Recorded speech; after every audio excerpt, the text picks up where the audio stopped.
Hey guys, welcome back to our channel where we come to you each week showing you how to live a more self-sustainable and satisfying life. If we're just meeting, my name is Glenn. Hi, I'm Les.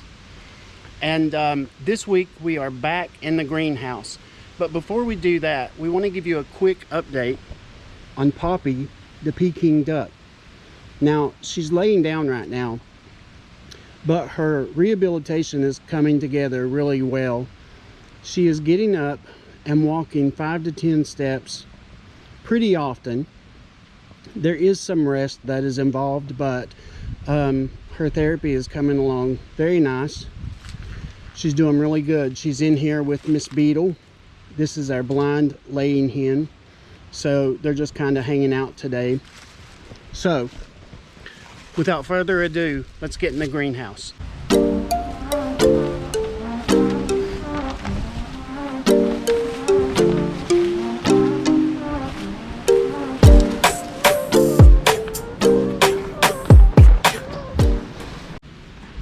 Okay guys, so last week when you saw the greenhouse, it was kind of a mess, but Les has been working the last couple of days trying to get everything organized.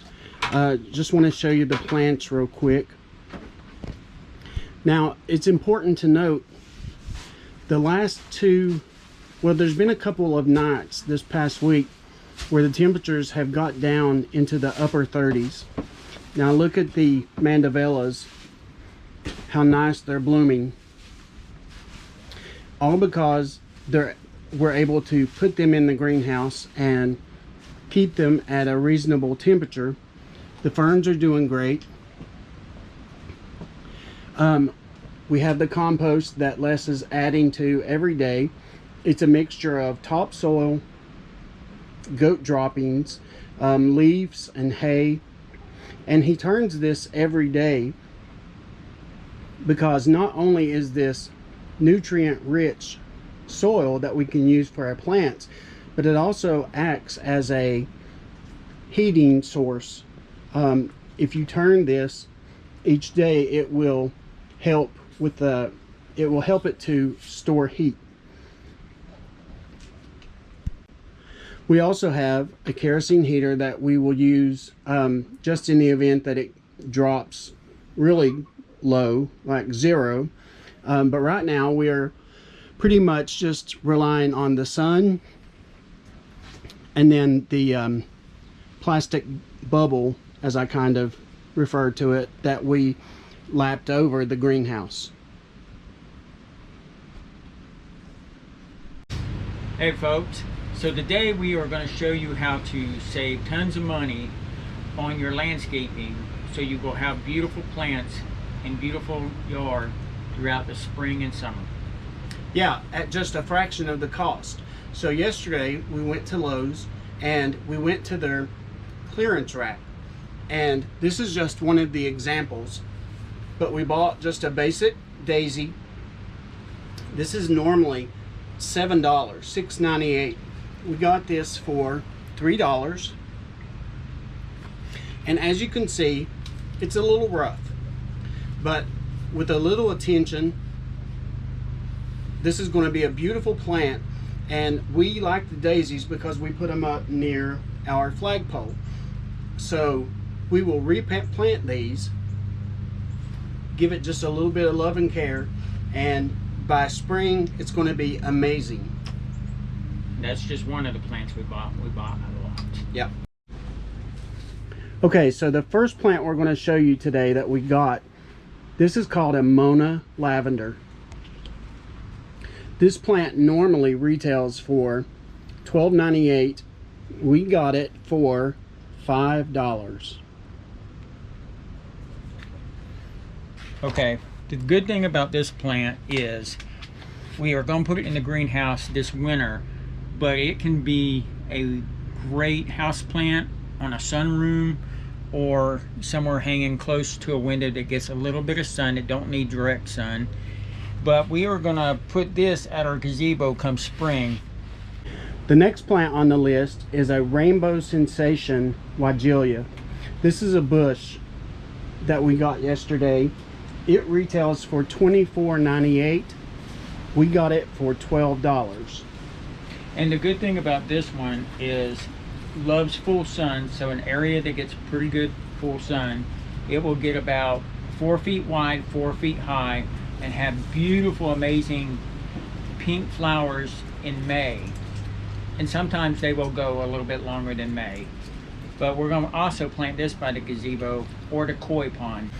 Okay, I'm not sure if you can see this on camera, but you'll notice that while the bulk of the plant is green right now, the leaves have a hint of burgundy, and this is why on top of the pink blooms, that's why it's known as the rainbow sensation. Also, this one right here will come back year after year after year in some of the coldest of climates. So you don't have to really worry about that. You could trim it back in the fall if you want to, after the red color has peaked out, beautiful fall colors, but it will come back, so you don't have to worry about that. Okay, this next plant is a Homestead Purple Verbena. This plant retailed for $6.98. We got it for the low price of $2. The great thing about this plant is, there's several great things about this plant. The first thing is, it's very cold hardy. So it will withstand temperatures from 0 to -10 degrees. You can put this in the ground, it will grow, it'll come back and bloom every year. It spreads really well, so if you need to cover a large area, this is the plant for you. I will also tell you that this one here would be great for rock gardens, and the more sun it gets, the more it will bloom. It's amazing. Yeah. So we are going to, rather than plant this right now, we bought 3 or 4 of these. Of them, I think. We already have a ton of them, but we're going to keep it in the greenhouse. Might even take clippings during winter. Yeah. And we will just take care of it and plant it in the spring and give it a good fresh start.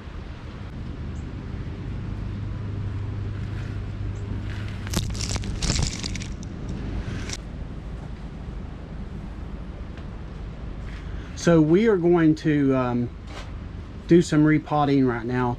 We're actually going to repot a mum that we have, and you can see the mums are just doing amazing right now. So we're going to repot this so we actually have several options with this. We can take it in the house and use it throughout the holiday months through Thanksgiving. We will leave it in this pot, and year after year we will use this as part of our fall display. And if the roots happen to be real tight in your pot, which sometimes you'll get them, it's because the plant has stayed in a pot for a long particular time. You will want to break up the roots with a knife or your fingers. This one happens to be really good. The dirt that Les is using is a mixture of Miracle Grow potting soil, and then if you saw last week's video, I added vermiculite and perlite to this. And basically what this does is it provides aeration for the plant so that the water drains properly and so that it gets the proper amount of oxygen that it needs. So we are going to get this ready to go, and we have a few more to do.